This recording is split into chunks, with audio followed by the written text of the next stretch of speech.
Hi, this is Mark from ITCU Solutions, and today we're going to be configuring a HPE Instant On 1930 switch. We're actually going to configure two in this example. We're going to configure the top one, the primary one, as a layer 3 switch, so it's going to function as our router. And so what we're going to do in this switch is we're going to configure G1, the port number 1, as a standard router port. We're going to configure G2 as our trunk. And because it's not a full up router, you don't use sub interfaces. We're going to have to configure a couple VIP interfaces for this. And this will be for our voice and data traffic, plus our management traffic. And then we're going to configure a management interface. And it's going to be set just one on port 24, and it'll be VLAN 10, although you'd also be able to get to the switch over the trunk if you were managing it. And then in addition to that, we'll configure also another HPE Instant On 1930 as a layer 2 switch. And basically all we're going to do on that one is we're just going to configure the interfaces and assign the VLANs to them. Because most of the configuration that we did in the L3 switch will be redundant, so we won't go over all that on that one. So let's get started. What we're going to do is we're going to log into the Instant On switch, and all you need to do this is just go to open your web browser. The default password's 192.168.1.1. Type that in there. It'll redirect you to port 8080, and it will ask you if you want to configure this using the Instant On portal, or if you want to do it for local management.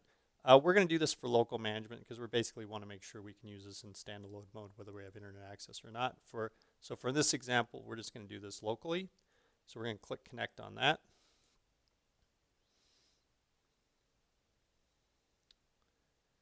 And wait for it to log us in here.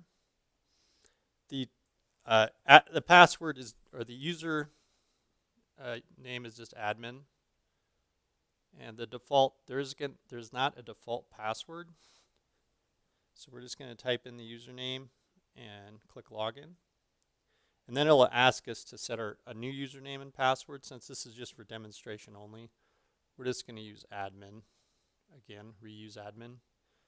For your particular network, you might want to change this to something that's a little harder to guess. And we're just going to use, let's see here, a fairly simple password,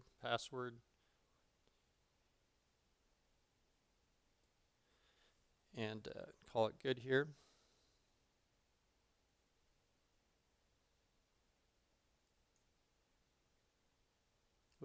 Missing the apply button, and apply it. And then it'll force you to use your new credentials you just created, which we'll do now.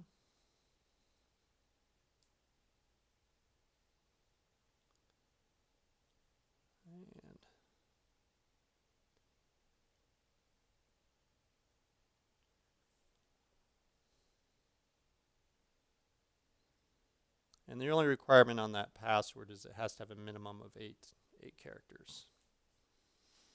Okay, so the first thing we're going to do is just change the host name, and that will show up right on your landing page, on your dashboard landing page. So we're just going to change that. In this case, we're just going to change it to, let's do, in fact, we already have something here. Let's do switch L3 there, the second one down. And we could fill out system location, that type, but since this is just for a demonstration video, we'll leave that as is. And then we're going to go, we'll click apply for the host name change. Then we're going to go over to setup network. And we're just going to set up a management IP, a static management IP here. And I'm going to put this eventually on VLAN 10. So for this guy, we're just going to do 10, 15, 10.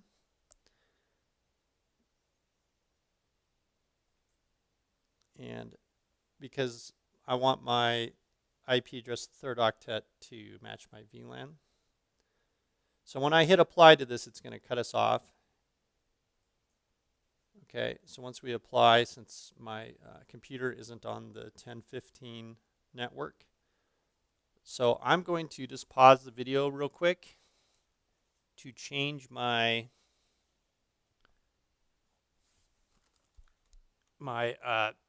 IP settings on the computer, and then I'll be right back. Okay,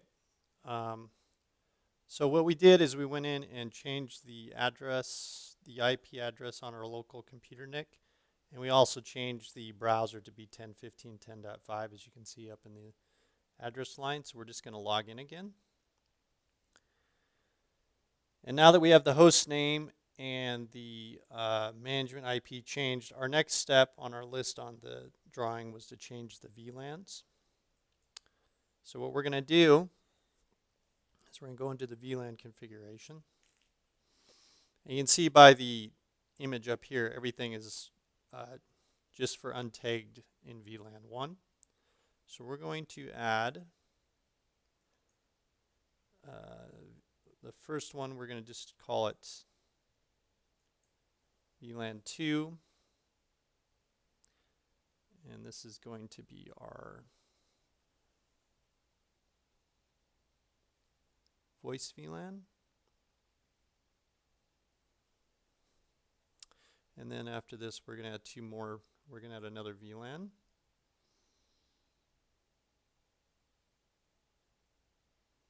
Or a couple more VLANs. We're going to add VLAN 3, which is going to be our data VLAN.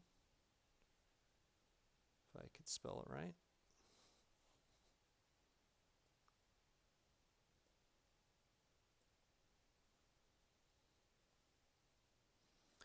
Okay, so, and the last VLAN we're going to add is just going to be a management VLAN.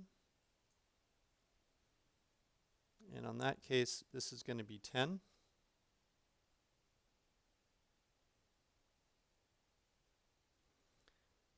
And we're just going to call it MT for short for our management.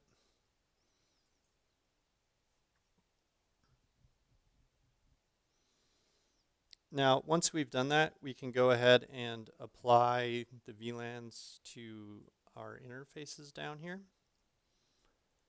And so we don't have to apply any VLANs to interface 1 because we're just going to set that up with a port IP address or effectively just as a router port.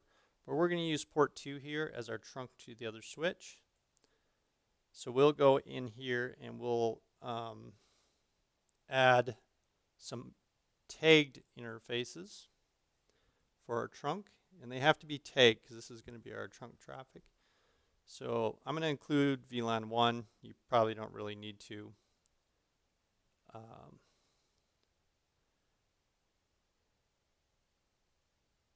you could leave it 1 as untagged down there as well if you want to try to use it for like a native VLAN for some reason.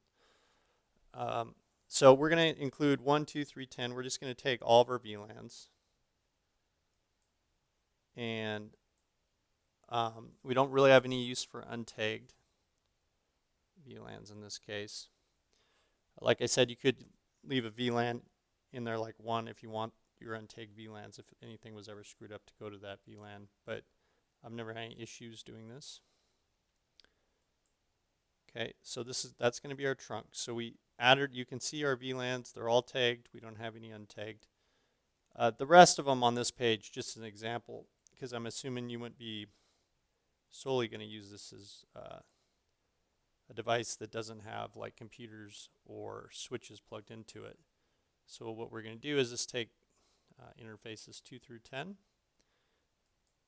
and we're just going to configure those as though that they're going to have a computer with a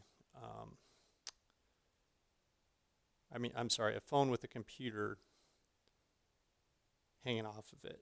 So what we're going to do is just set our voice LAN as tagged as 2 and our data VLAN 3 as the untagged. Okay.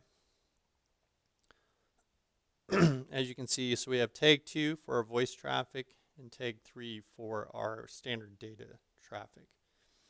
So the next thing I'm going to do is go to our routing link here. And what we're going to do is we're going to turn routing on because we're going to use this as a layer 3 switch. If it'll let me. There it goes. And then we need to configure interface 1 because we're going to configure that. And we got to make sure route mode's turned on. And we're going to go down to manual here because we're going to configure these as static IPs.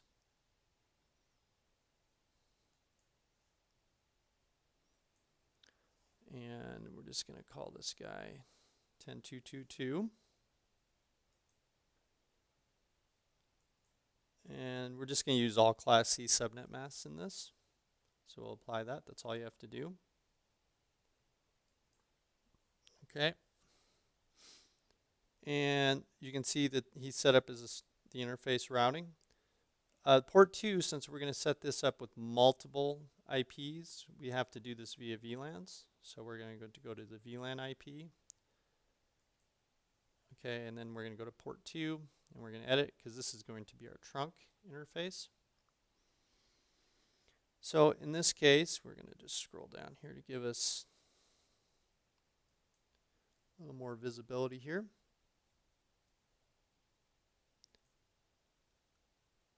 Oops. Sorry. Oh yeah, this is for VLAN 2. Okay.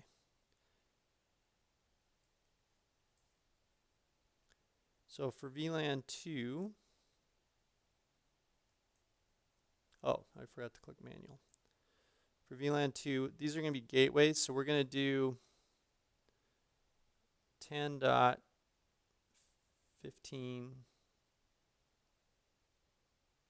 and we're going to keep the third octet the same as our VLAN. Because it's a gateway, we're just going to make it .1.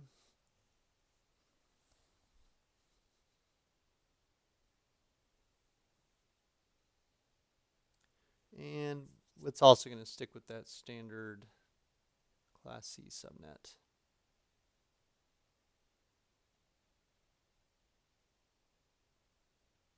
Whoops.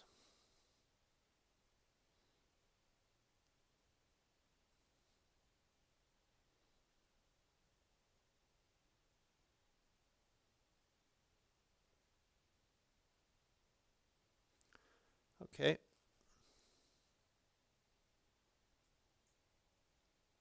So then we're going to go to VLAN 3 here.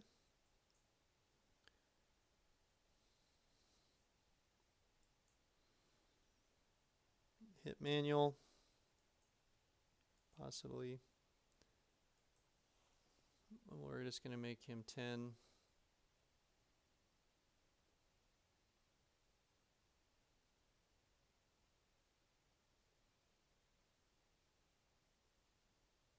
Oops. Because we want to stick with the VLAN number in that third octet.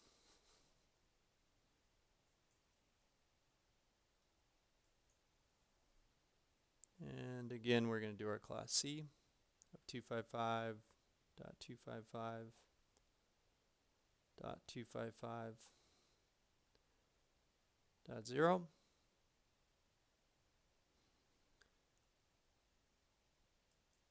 Okay, we're not going to do VLAN 10 because that's going to be our management interface. So we already set that IP up when we set up the management, and we're going to transfer that to VLAN 10 later. And you can't have a duplicate. You can't use 10, 15, 10 twice. So we're just going to depend on that to add this. So the last thing we have to do in routing is we just need to add a default route. So we're going to, actually, I'm just going to apply this real quick. Then I'm going to go up to our static routing here. And we're just going to apply a default route.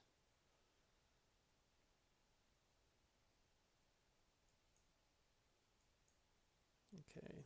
And so for a default route, all you have to do, since it knows to put in the 0.0.0 for you, is just put your next hop, which in our case is just going to be 10.2.2.1. Whoops, not 11.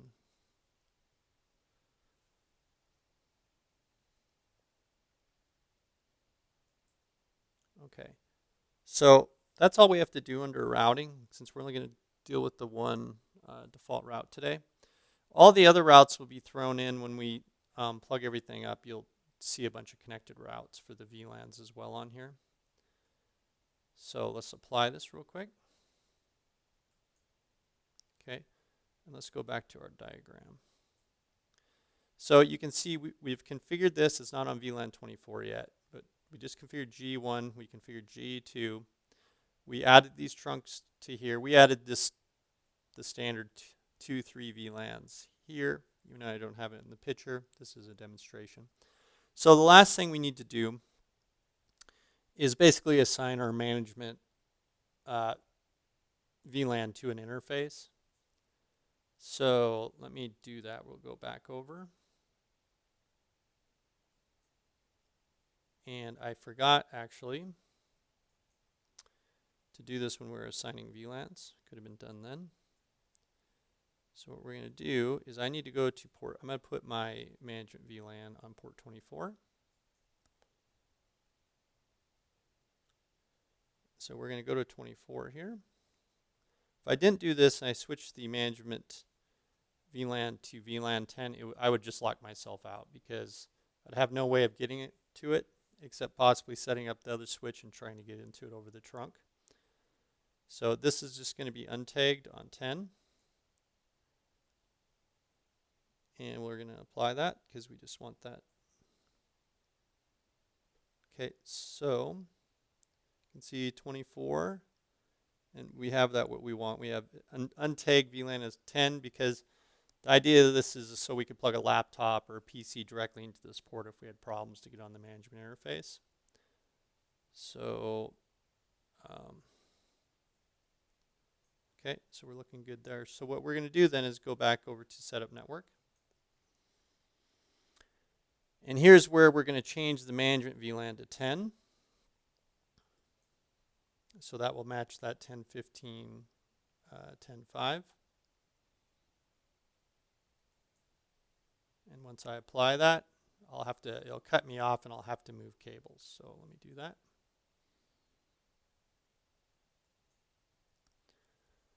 Okay, I'm going to move cables on the switch from port 23 to port 24. Okay, and hopefully that will refresh back here in a second.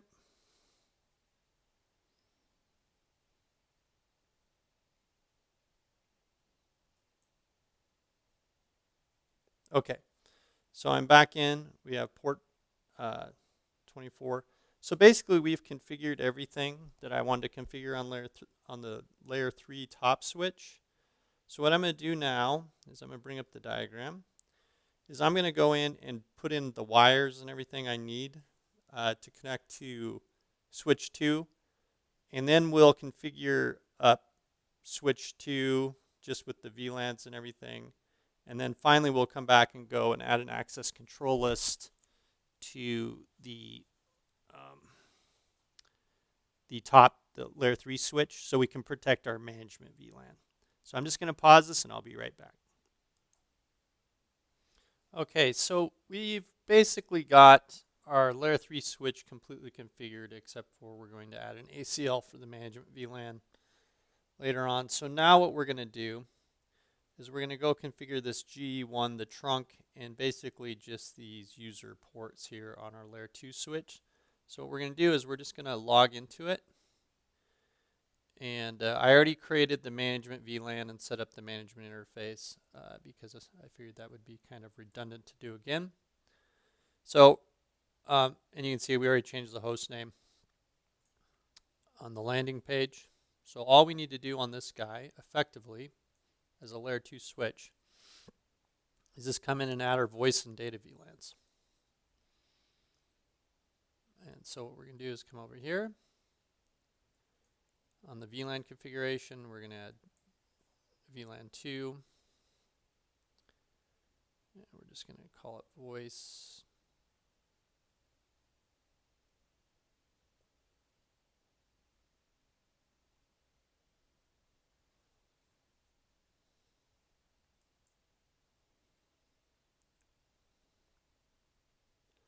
And then just add the data VLAN as well.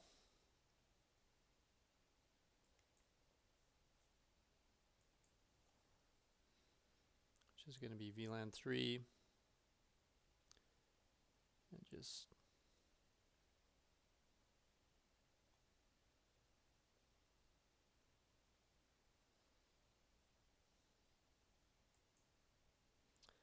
data. And then we're just going to apply those VLANs to the interfaces. And the first interface is going to be our VLAN 1. So we're going to go edit it because we're going to add the trunk here. And so what we want here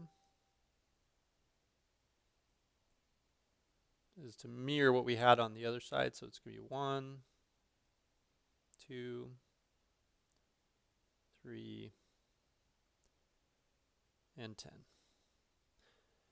And we're not going to use an untagged. So we're just going to take 1, 2, 3, and 10, all of our VLANs that are available on the switch. And then I'm going to actually do, since we did the other switch when we configured the user ports by using the VLAN membership by interface, I'm going to do it by VLAN because there is a lot of benefits to sometimes doing it this way. It can be a lot quicker. I'm also going to expand my display when I do this because I'm actually going to do it for all the ports. So I don't want to use VLAN 1 for any of these. Well, I guess it wouldn't matter for the first one. But what I am going to do is I'm going to add, and actually technically it wouldn't matter in this case, but I'm also going to go down to port 24 and click it off. This is our management port. Okay. If I just added an untagged voice, it shouldn't, oh shoot. You got to change this first. Okay, so on VLAN 2, our voice VLAN, I'm just going to add everything for this VLAN to all my ports. And like I said, I don't want to do it to port 1 because that's a trunk. And I also don't want to do it to 24 because this is our management interface.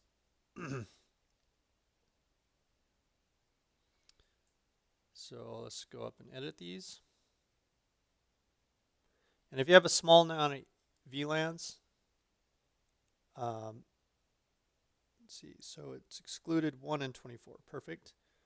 We're going to include, and we're going to want these all to be tagged. So what this is going to do when I click tag here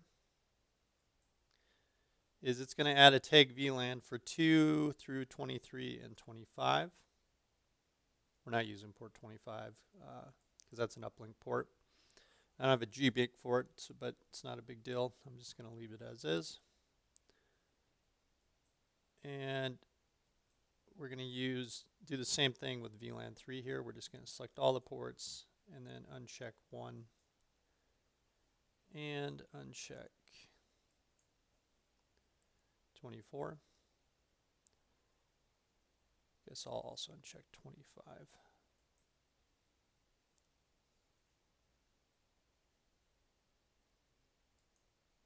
And we'll edit it. And for this one, since this is going to be our data VLAN, we want this to be included, and then we want it to be untagged. Because when our computer sends traffic to this port, it will not be taking any traffic. Okay. So there we should be set up for a trunk on 1. In fact, I'm going to click back over here. You can take a look at it this way. You can see this is set up for a trunk on 1. Everything else is configured the way we want with 2 and 3. And you can kind of see the same thing down here if you want to go look at the VLAN interface configuration. That shows you your trunks, your tagged and your untagged, depending on how you want to look at it. Because I'm assuming I'm going to have a voice VLAN on here, we're done assigning the VLANs and creating them. But I'm going to go to the voice VLAN configuration. And I'm going to select my voice port as 2. And I'm going to turn that on. The way this works is it's kind of like the auto config on the Cisco switches, if you use that. It bases it on OUI number, which is just the first 6 bytes of the MAC address. So if you turn on this voice VLAN, it will go through, and if it detects the OUI number on a device, so if you have a phone hooked up to the port, it doesn't matter if the phone's actually tagging anything or not properly, so it doesn't have to be tagging 2. It'll detect that even if it's untagged, and it'll put it into the voice VLAN for you. And it'll also apply your QoS settings and everything you have on this. I'm not going to go over the QoS settings, but if you are going to apply, I don't think you normally need to really apply the local class of service settings on a layer 2 switch, especially when you have all this gigabit Ethernet configurations. You have so much bandwidth. Your COS settings probably don't matter. But on the layer 3 switch, you probably would want to, or possibly, depending on what your WAN link is like, set up the differential service code point or the QoS settings on that device. But this is really all we need to do on this guy is, I think I applied the voice VLAN. We'll do it again if I didn't. Is this basically set those things up?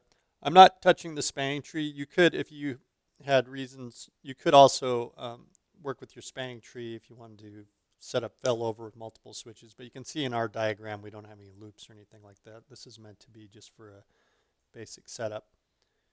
And I also did go set the SMTP here to, I think that's tick or talk. I can't remember which one. So if you want to do that as well, you just can do that right under system time under setup network. So basically now, if we go back to our diagram, we are all set up to go. So what I'm going to do is I'm just going to quickly pause the video because I'm going to throw a workstation on HPE 2 right now. So I can just do a couple ping tests to show you that all the routing and everything works effectively. So I'll quickly pause this and I'll get that workstation set up. Okay, you can see that I plugged in the 1015.331 workstation there. And you can also see my local number is 1015.10.170. And also notice that my gateway is the management interface of the layer 3 device. That's why it's 10.15.10.5. So if you do want to manage an L3, I guess you could make it .1 if you want your gateway to be the same as the rest of them. But so right now I'm just going to show you that all the routing indeed does. Let me click in that screen. Okay, and so I should.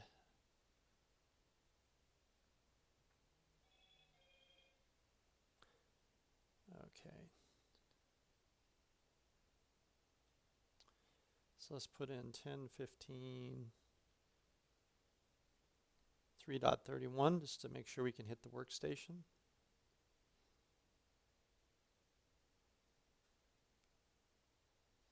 Okay, and you can see I can ping the workstation without a problem.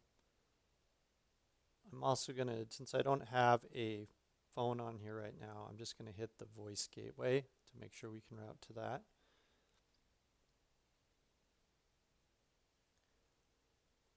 Okay, and so I can, just coming in through the management port on 24, I can get to anything I want And the same would be true, of course, of any device that was put on the data or voice VLAN. This actually is not a good situation for your management VLAN because it kind of negates the whole reason of having one. So the thing you really need to do is we're going to go back into the layer 3 switch and add an access control list to protect this, because you don't want your management interface basically accessible by anyone on your network. So at a very minimum, you should put an access control list. You may also, some people also on a lot of networks, you could just plug these in there. You could put ACLs in to block everything, so they act like a true management interface, and have a separate firewall or something that gives you access, especially if you want to access from the outside. But all we're going to do for this video is we're just going to create a quick ACL. And the place the ACL is actually under quality of service, because you can use ACLs to tag your traffic.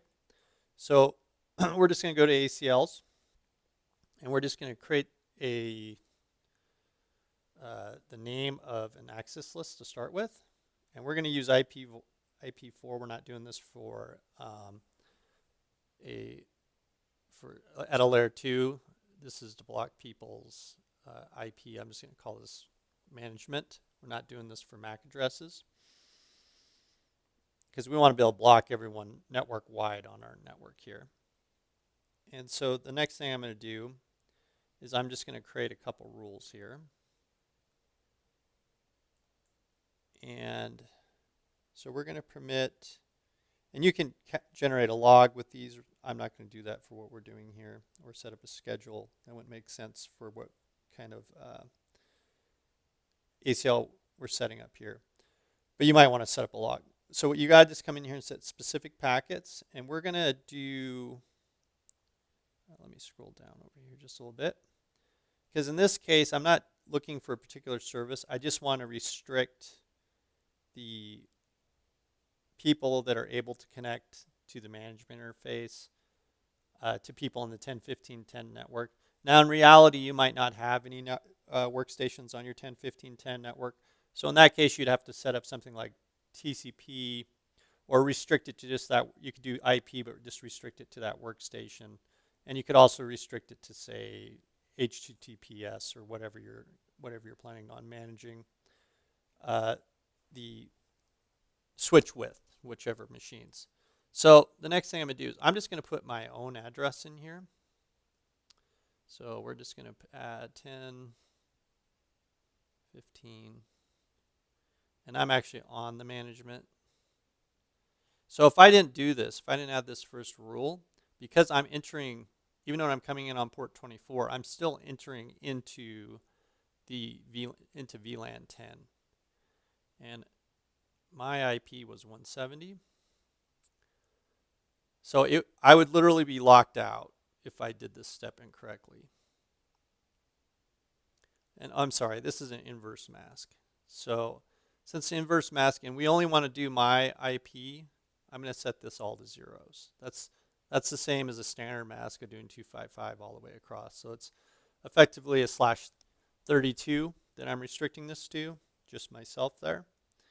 And then my destination, in this case, since I'm going to pretend I'm going to have a bunch of switches, I'm going to just do it to the whole class C for the management network. So 10.15.10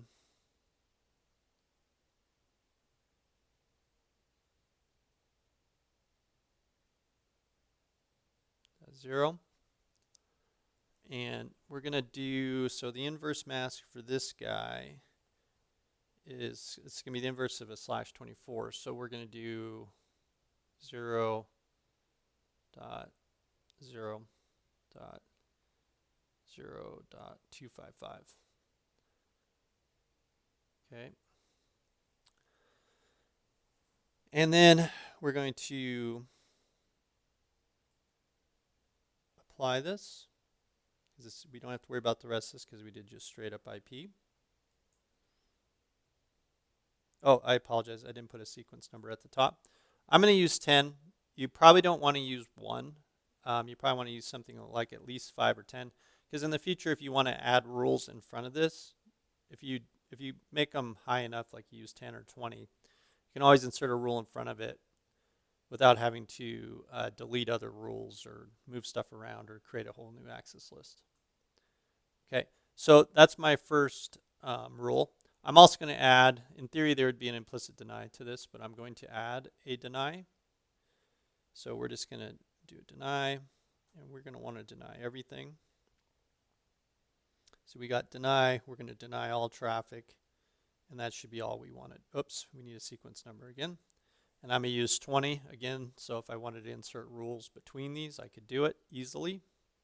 That's why I'm leaving myself room between 10 and 20. Okay, so basically we have a rule here that says, hey, if it's checking for IP. If the IP is 10.15.10.170, and it's going to anything on the management network, the 10.15.10.0/24, allow it, and then anything else we're going to block. Now, let me just go back. I'm just going to verify my IP is actually 170.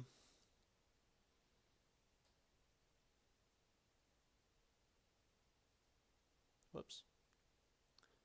Before I do this, and it is 10.15.10.170. Because like I said, if I put this rule in there wrong, it would lock me out. So make sure you have the correct. And the last thing we're going to do is just apply it to the interface. And in our case, we're not going to do it to a physical interface because VLAN, you could be coming on 24 or on the trunk or something like that. We want to do it just to a specific VLAN. So we're going to go to VLAN configuration, and we're going to apply it to 10.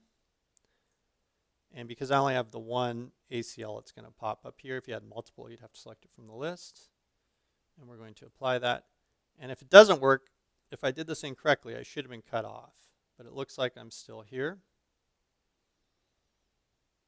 So as you can see, I can still click on things. So let's go back down and we'll test this.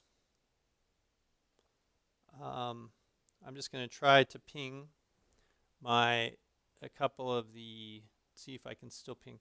And you can see I can't ping the workstation I have set up. And what's happening there is when I try to ping it, my traffic's leaving the VLAN 10 and going into VLAN 3 without a problem. It's return traffic from VLAN 10 that's not being allowed to come back into the VLAN 10 to the management network. And the same should be true. I shouldn't be able to ping 10.15.2.1 because to get there I have to leave VLAN 10. And so these are inbound ACLs, so it should block you from re-entering. I would say this is a minimum of what you need to do to protect that management VLAN. And this switch, these switches, they're not Cisco switches. They don't have that many features, but they're a great basic layer 3 switch. They're inexpensive for the price. And so if you have a smaller network, this should work fine. It also has things like the IP helper addresses on here and things like that. It also does LDP discovery, and it lets you play around with Spang tree if you wanted some fault tolerance, for example. And it also lets you set up port groups. They call them trunks on here, but that's a little more advanced. But if you do this, I think this would get you a basic configuration going, what we went over in this video. And I hope it was helpful to anyone watching. And if you have any questions, please leave them in the comments. I apologize, I don't get to looking at them very often, but if I do see a comment that someone has on there, I will try to respond to it. Thank you.